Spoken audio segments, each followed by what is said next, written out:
Hello friends, कैसे हैं आप लोग। तो हम लोग कंटिन्यू करने वाले हैं इस वीडियो में Indian national movement, that is भारतीय राष्ट्रीय आंदोलन। जैसा कि आपको पता है यूपी ट्रिपल एस सी पेट एग्ज़ाम के लिए ये पर्टिकुलर कोर्स जो है चलाया जा रहा है। तो फ्रेंड्स, भारतीय राष्ट्रीय आंदोलन से आपके 5 मार्क्स के क्वेश्चंस आ रहे हैं। तो मैंने पिछले वीडियो में कुछ टॉपिक्स करवा रखे हैं और कुछ टॉपिक्स के मॉक टेस्ट भी हो रखे हैं आपके पिछले वीडियो में। तो वापस से हम लोग इस वीडियो में कंटिन्यू करने वाले हैं स्वदेशी मूवमेंट सविनय अवज्ञा आंदोलन से, जहाँ की महात्मा गांधी जी इंडिया आए थे। ओके, और फिर कुछ नेताओं की भूमिका के बारे में भी पढ़ेंगे, कुछ क्रांतिकारी आंदोलन जो हैं, और मेनली ब्रिटिश इंडिया एक्ट 1935 के बारे में हम लोग पढ़ेंगे। और जो कुछ टॉपिक्स रह जाएंगे वो हम लोग नेक्स्ट वीडियो में करने वाले हैं, ठीक है। तो friends, it's like a mock test. तो आप प्लीज़ ये टेस्ट, अगर आपके सिलेबस कंप्लीट हैं then also it will be helpful for you. अगर नहीं है तो भी आप पूरा वीडियो ज़रूर देखें, आधा अधूरा मत देखें, क्योंकि इसमें जितने भी क्वेश्चंस हैं बिल्कुल जो आ सकते हैं वही दिए गए हैं। ओके, तो फर्दर हम लोग मूव करते हैं विदाउट वेस्टिंग टाइम स्वदेशी मूवमेंट के लिए, स्वदेशी मूवमेंट के बारे में। तो स्वदेशी मूवमेंट की शुरुआत कब हुई थी? तो 7 अगस्त 1905 को कोलकाता में कोलकाता टाउन हॉल में स्वदेशी मूवमेंट जो है वो स्टार्ट हुआ था, शुरुआत हुई थी इसकी। और जो मुख्य आप बोल सकते हैं क्रांतिकारी थे वो दादा भाई नौरोजी थे, गोपाल कृष्ण गोखले, बाल गंगाधर तिलक, ये सारे जो मुख्य क्रांतिकारी थे वो स्वदेशी मूवमेंट में पार्टिसिपेटेड थे। और फ्रेंड्स, अगर हम बात करें,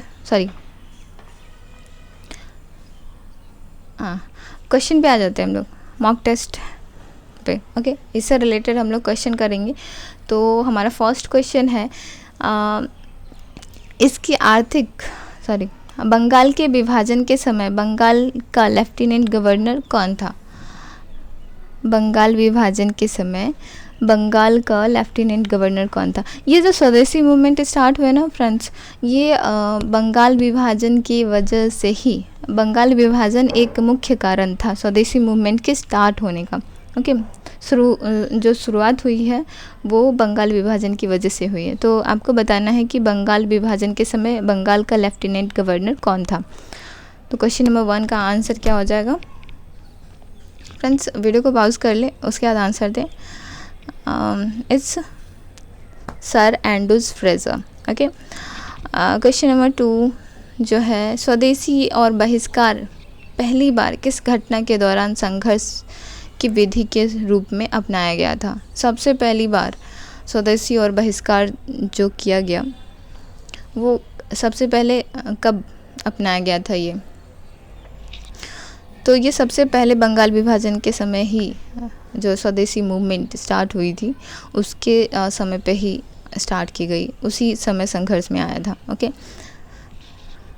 क्वेश्चन नंबर 3 है आपका, स्वदेशी की भावना से ओतप्रोत भारत के चरमपंथी राष्ट्रवादी आंदोलन काल के संदर्भ में निम्नलिखित में से कौन सा कथन सही नहीं है? फ्रेंड्स, आपको ये ध्यान रखना है क्वेश्चन में क्या पूछ रहा है, सही नहीं है या सही है। कई बार क्या होता है, हमें यहाँ लिखा होता है सही नहीं है बताना होता है, और हम क्या करते हैं सही जो है उसको टिक लगा के आ जाते हैं, हमारा क्वेश्चन गलत हो जाता है। आते हुए भी क्वेश्चन गलत होना फिर अच्छा नहीं होता, अच्छा नहीं लगता। तो क्वेश्चन नंबर 3 का क्या आंसर होगा? लियाकत हुसैन ने बारिशाल के मुस्लिम किसानों के आंदोलन में उनका नेतृत्व किया था, या फिर 1898 में राष्ट्रीय शिक्षा की योजना सतीश चंद्र मुखर्जी द्वारा तैयार की गई। बंगाल नेशनल कॉलेज की स्थापना 1906 में हुई, जिसके प्रधानाचार्य अरविंद घोष थे। टैगोर ने आलम शक्ति की उपासना का उपदेश दिया, जिसका मुख्य उद्देश्य गाँव का सामाजिक और आर्थिक पुनरुद्धार करना था। तो इसमें से ऑप्शन कौन सा सही हो जाएगा? देखिए ये तो सही ही है। ओके, बंगाल नेशनल कॉलेज की स्थापना 1906 में हुई और जिसके प्रधानाचार्य अरविंद घोष थे, ये भी सही है। और आपका ऑप्शन नंबर डी भी सही है। तो गलत कौन सा है? गलत कौन सा है? आपका आंसर हो जाएगा ये sorry, let me select the pen. Liaquat Hussain ने बारिशाल के मुस्लिम किसानों के आंदोलन में उनका नेतृत्व किया था। ये सही हो जाएगा क्योंकि ये स्टेटमेंट गलत है। ओके, क्वेश्चन नंबर फोर्थ जो है, निम्नलिखित में से किस आंदोलन के दौरान वंदे मातरम भारतीय राष्ट्रीय आंदोलन का शीर्षक गीत बना था? तो क्वेश्चन नंबर 4 का क्या होगा आंसर? ओके, इट्स स्वदेशी मूवमेंट, स्वदेशी आंदोलन। ओके, कोमागाटा मारू ये किससे संबंधित है? क्या है ये कोमागाटा मारू? ये जिसने पढ़ा है उस वही जवाब दे सकते हैं। तो इसका आंसर हो जाएगा, ये कनाडा की यात्रा पर निकला हुआ एक जहाज़ था। ओके, जो कि ब्रिटिशर ने वहाँ, मतलब जो भी यात्री थे उनको इतने दिन जहाज़ पे ही रहना पड़ा। अगर आपको कोमागाटा मारू इंसिडेंट्स अच्छे से पढ़ना है तो आप प्लीज़ कमेंट बॉक्स में कमेंट कर दें, मैं इसको अच्छे से डिस्कस कर दूँगी। बहुत ही इंटरेस्टिंग टॉपिक है। ओके, यहाँ मैं डिस्कस करने लग गई तो जो वीडियो है बहुत लंबी हो जाएगी। क्वेश्चन नंबर 6 है, दो सूची दी गई हुई है, आपको मिलान करना है। तो पहली सूची में व्यक्ति का नाम दिया हुआ है और दूसरी सूची में उनके द्वारा लिखे गए जर्नल, उनके द्वारा प्रकाशित जर्नल का नाम लिखा हुआ है। ओके, तो आपको मिलान करना है। क्वेश्चन नंबर 6 का क्या होगा आंसर? तो मिला ले आप पहले। श्यामजी कृष्ण वर्मा। वंदे मातरम किसने लिखा था? वंदे मातरम के बारे में तो सबको पता होगा, है ना? ओके, तो वंदे मातरम अरविंद घोष ने लिखा था, है ना? मिला लेते हम लोग। ओके, एनी बेसेंट, पिछली वीडियो में हमने करवाया था एनी बेसेंट कॉमनवेल्थ, है ना? तो डी का तो 1 हो गया, सी का 4 हो गया। तो आपके पास कौन कौन सा ऑप्शन रह गया है? डी का 1 हो जाएगा और सी का 4 हो जाएगा। मतलब इस दोनों में से ये दोनों तो नहीं ही होगा। ओके, और हमारे पास ऑप्शन कौन सा बच गया? ए और डी। तो हम लोग ये देख लेते हैं कि इंडियन सोशियोलॉजिस्ट किसने लिखी थी? तो इंडियन सोशियोलॉजिस्ट किसने लिखी थी? श्यामजी कृष्ण वर्मा ने लिखी थी। ओके, तो इसको यहाँ मिला देते हैं। बच कौन सा गया? ओके, तो ऐसा हो जाएगा। तो कौन सा ऑप्शन मैच होगा? ओके, नेक्स्ट जो क्वेश्चन है, क्वेश्चन नंबर 7। क्वेश्चन नंबर 7 में है, पंजाब केसरी का खिताब किसको दिया गया है? तो किसको दिया गया है? ये तो सबको पता होगा आई थिंक। क्वेश्चन नंबर 7 का आंसर हो जाएगा डी, लाला लाजपत राय जी को। ओके, पंजाब केसरी का खिताब मिला है। ओके, क्वेश्चन नंबर 8 है, अनुशीलन समिति जो बनाई गई थी वो किससे रिलेटेड है? तो ये एक क्रांतिकारी संगठन है। ओके, क्वेश्चन नंबर 9, स्वराज मेरा जन्मसिद्ध अधिकार है और उसे मैं लेकर रहूँगा, यह किसने कहा था? किसने कहा था ये? ओके, क्वेश्चन नंबर 9 का क्या होगा आंसर आपको बताना है। आपके पास ऑप्शंस हैं, अरविंद घोष, महात्मा गांधी, सुभाष चंद्र बोस, बाल गंगाधर तिलक। कौन? बाल Gangadhar Tilak. Okay, next question है क्वेश्चन नंबर 10, बाल गंगाधर तिलक द्वारा शुरू की गई साप्ताहिक पत्रिका कौन सी थी? तो कौन सी थी? केसरी। ओके, ओके, नेक्स्ट जो हमारा है टॉपिक वो है सविनय अवज्ञा आंदोलन को लेके। महात्मा गांधी द्वारा नमक कानून जो सविनय अवज्ञा आंदोलन जो स्टार्ट की गई थी, उसमें मुख्य जो एक स्टार्ट की गई थी वो था नमक सत्याग्रह। ओके, इसमें बहुत सारे कानून को तोड़ा गया जो ब्रिटिश सरकार के द्वारा बनाई गई थी। उस बहुत सारे कानूनों को तोड़ा गया इस आंदोलन के द्वारा। महात्मा गांधी द्वारा नमक कानून को भंग करना सारे देश के लिए सविनय अवज्ञा के प्रारंभ का संकेत था। सबसे पहला जो था नमक सत्याग्रह स्टार्ट किया गया था सबसे पहले सविनय अवज्ञा आंदोलन में। ओके, उसके बाद जो दूसरे कानून थे उसको भी एक एक करके लोगों ने तोड़ना स्टार्ट कर दिया। अतः जगह जगह लोगों ने सरकारी कानून को तोड़ना शुरू किया। महात्मा गांधी ने सविनय अवज्ञा आंदोलन में कौन कौन से कार्य जो हैं वो किए गए, तो देखिए, गांव-गांव में नमक कानून तोड़ा गया, ये तो सबसे पहला था। छात्र सरकारी स्कूल और कर्मचारी सरकारी दफ्तरों को छोड़ मतलब उन्होंने बहिष्कार कर दिया सरकारी स्कूल और दफ्तरों का। ठीक है, स्त्रियां शराब, अफीम और विदेशी कपड़ों की दुकानों पर धरना दी। जो स्त्रियां थी उसने क्या किया, धरना देना स्टार्ट कर दिया। जितने भी अफीम बेचते थे, शराब बेचते थे और जो विदेशी कपड़े की दुकान थी उन सब पे धरना देना स्टार्ट कर दिया। विदेशी कपड़ों को जला दिया गया। ओके, लोग जो सरकार को टैक्स देते थे वो देना बंद कर दिया उन्होंने। ओके, और 12 मार्च 1930 को महात्मा गांधी ने ये मैं नमक सत्याग्रह को थोड़ा सा डिस्कस कर देती हूँ, ये बहुत ही इम्पोर्टेंट टॉपिक है। तो महात्मा गांधी ने गुजरात के अहमदाबाद में स्थित साबरमती आश्रम में ऐतिहासिक नमक यात्रा आरंभ की थी। तो अगर आपसे पूछा जाए कि नमक यात्रा कहाँ से आरंभ की गई थी, तो साबरमती आश्रम अहमदाबाद से। ओके, और कब स्टार्ट की गई थी, तो 12 मार्च 1930 को। ओके, यात्रा के अंत में वे दांडी नामक तटीय गांव में पहुंचे थे और वहां ब्रिटिशर द्वारा नमक पर लगाए गए अत्यंत बढ़े हुए कर का विरोध किया था। उन्होंने क्या किया, मतलब जैसे अगर कोई रूल्स एंड रेगुलेशन बनाए गए हैं, ओके, तो अगर उसको हम तोड़ते हैं तो इलीगल होता है ना, तो इलीगली उन्होंने नमक बनाना स्टार्ट कर दिया। ठीक है, यह नमक यात्रा मार्च 12, 1930 से लेकर अप्रैल 6, 1930 तक चली। 24 दिन तक यह जो नमक यात्रा थी वो चली। ओके, उसके बाद फिर हिरासत में ले लिया गया, तो इसमें कोई जो नमक सत्याग्रह था इसमें कोई हिंसा नहीं हुई। ओके, और उसके बाद फिर सविनय अवज्ञा आंदोलन जो है वो स्टार्ट किया गया पूरे देश में। उसकी वजह से गांधी जी को फिर जेल में भी डाला गया था। तो दैट्स द अदर टॉपिक। उसके बाद फिर हम लोग क्वेश्चन पे मूव करते हैं।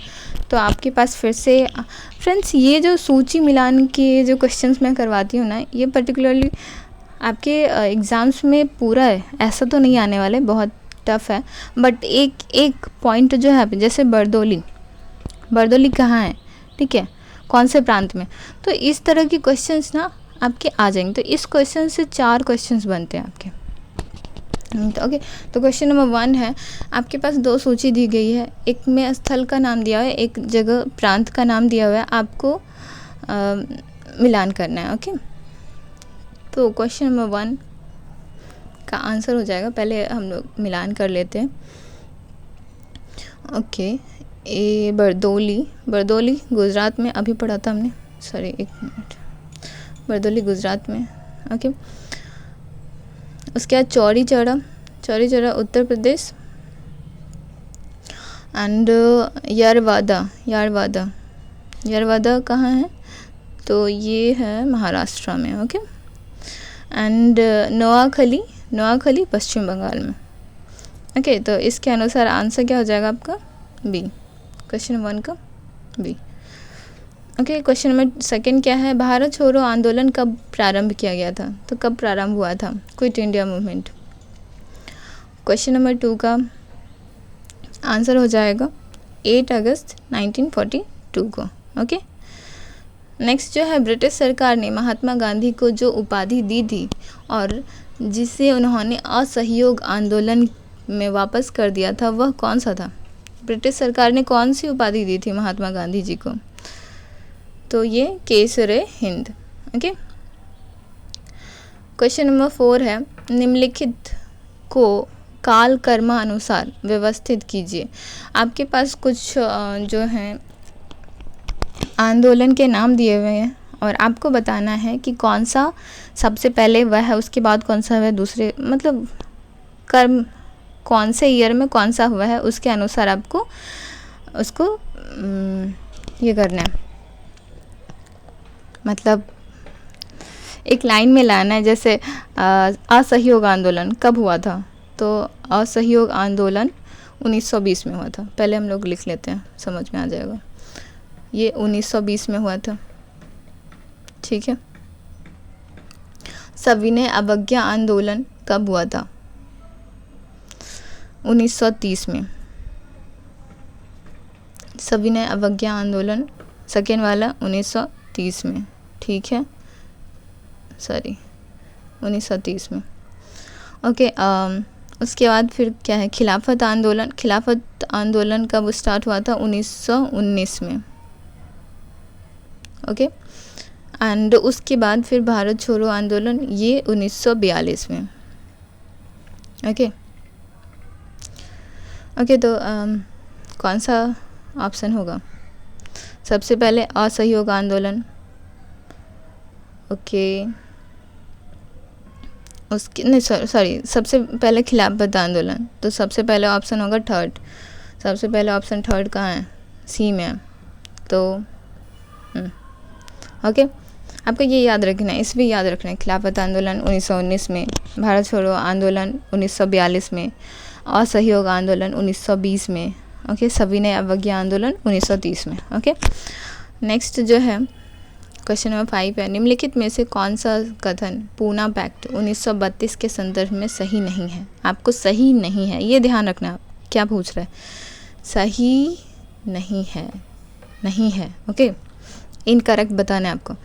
तो ऑप्शन है आपके, सरकारी नौकरियों में दलितों को समुचित प्रतिनिधित्व देना, या फिर प्रांतीय विधानमंडलों में दलित वर्ग के लिए स्थानों का आरक्षण, या केंद्रीय विधानमंडलों में दलित वर्ग के लिए स्थानों का आरक्षण, या संयुक्त निर्वाचक मंडल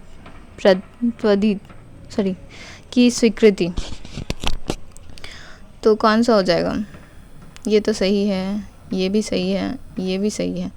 सरकारी नौकरी के लिए ऐसा कुछ नहीं था, तो ये सही नहीं है। तो आपका ऑप्शन सही कौन सा हो जाएगा? ये। ओके,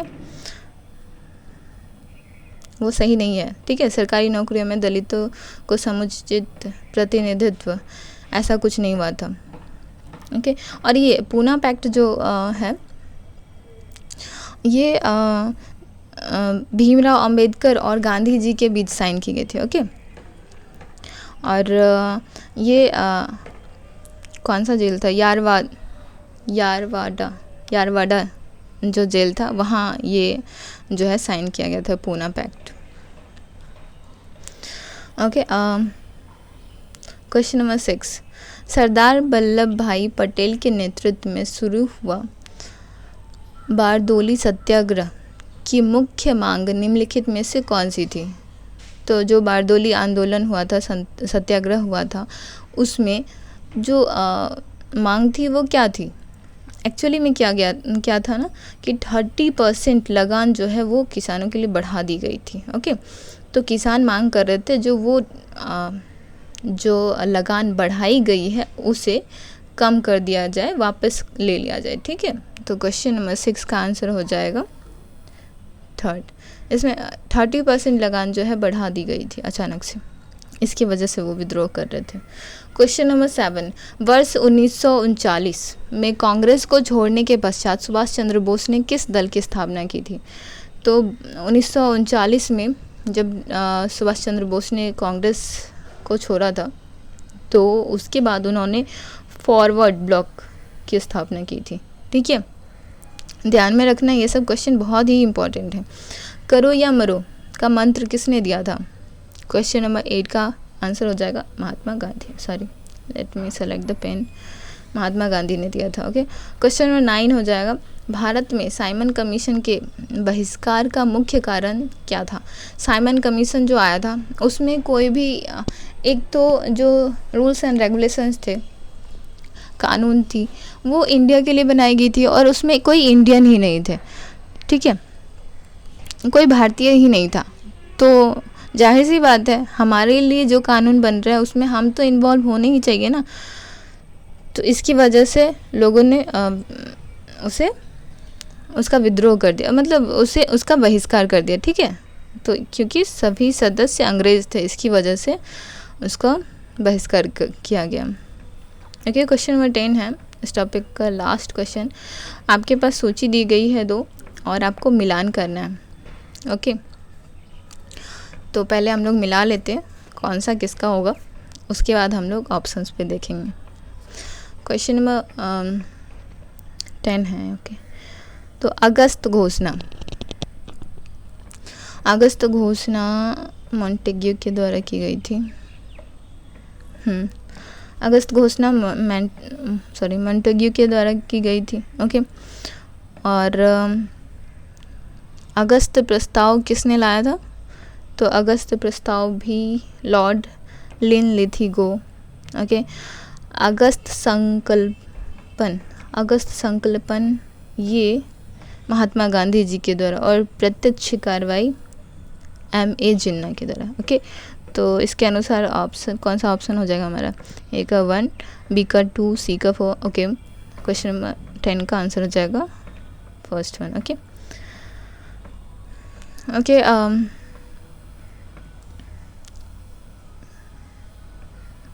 इसके बाद है हमारा कुछ इम्पोर्टेंट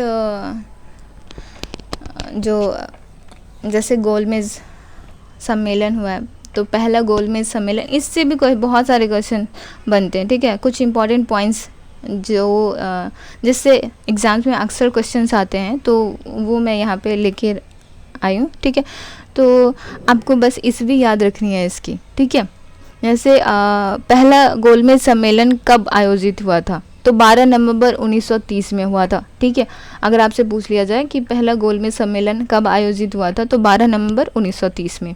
ओके, इरविन समझौता, गांधी इरविन समझौता कब हुआ था? तो गांधी इरविन समझौता 1931 में हुआ था। ठीक है, ओके, उसके बाद फिर है 23 मार्च 1931 को भगत सिंह राजगुरु सुखदेव का ट्रायल स्टार्ट हुआ था। तो इससे तो क्वेश्चन नहीं आएंगे। ओके, 29 मार्च 1931 में INC इंडियन नेशनल कांग्रेस का कराची अधिवेशन वल्लभ भाई पटेल के ने अध्यक्षता की थी। तो अगर आपसे पूछा जाए कि जो 1931 में इंडियन नेशनल कांग्रेस की कराची अधिवेशन हुई थी, उसकी अध्यक्षता किसने की थी? तो वल्लभ भाई पटेल ने की थी। ठीक है, इस अधिवेशन में, ये इम्पॉर्टेंट क्यों है? बहुत सारे अधिवेशन हुए हैं, तो ये अधिवेशन क्यों इम्पॉर्टेंट है? क्योंकि इसमें पहली बार जो मौलिक अधिकार है, ठीक है, जो फंडामेंटल राइट है हमारे, उसके बारे में डिस्कस किया गया। आर्थिक नीति, ओके, आर्थिक नीति और मौलिक अधिकारों के बारे में पहली बार जो संकल्प है वो पारित की गई थी। ओके, इसलिए ये अधिवेशन जो है वो बहुत इम्पॉर्टेंट है। 7 सितंबर 1931 को दूसरा गोलमेज सम्मेलन हुआ। ठीक है, इसमें कांग्रेस की तरफ से कौन गए थे? गांधी जी गए थे। ठीक है, 16 अगस्त 1932 को सांप्रदायिक या रामसे मैकडोनाल्ड पुरस्कार की घोषणा की गई। पूना पैक्ट का पर हस्ताक्षर कब किया गया? तो 26 सितंबर 1932 में। नवंबर 1932 में तीसरा गोलमेज सम्मेलन आयोजित किया गया। और 1935 में भारत सरकार अधिनियम को अखिल भारतीय संघ प्रांतीय संवियता और केंद्र में द्वैध शासन मतलब एक तरह से दायर की। ओके, तो पद्धति होनी चाहिए, ये पारित किया गया। ओके, और भारत छोड़ो आंदोलन की ओर मूव किया गया। ओके, 1935 का जो भारत शासन अधिनियम था, ये हम लोग नेक्स्ट डे पढ़ेंगे। Okay, that's it for today and friends, one more thing, please like share and subscribe our channel.